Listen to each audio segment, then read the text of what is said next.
એ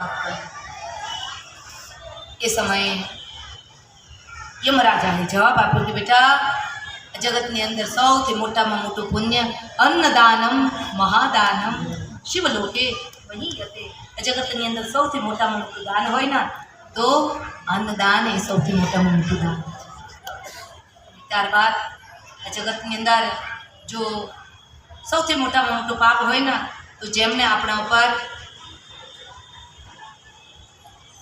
વિશ્વાસ મૂક્યો એ વિશ્વાસનો વિશ્વાસઘાત કરીએ સામેવાળાનો સૌથી મોટામાં મોટું પાપ છે.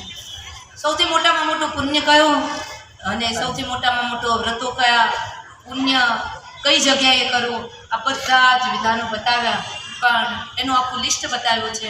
પણ મારે તમને એટલું કહેવાનું કે યમરાજાએ જવાબ આપ્યો કે જે ભાનુ સપ્તમીનું વ્રત કરે, તે સૂર્ય એટલે કે રવિવાર હોય, સપ્તમી હોય, એને ભાનુ સપ્તમી કહેવાય. ભાનુ સપ્તમીનું વ્રત કરે, ભાનુ સપ્તમીને દિવસે જે કોઈ પણ ખીર અને રોટલી જમે, સૂર્ય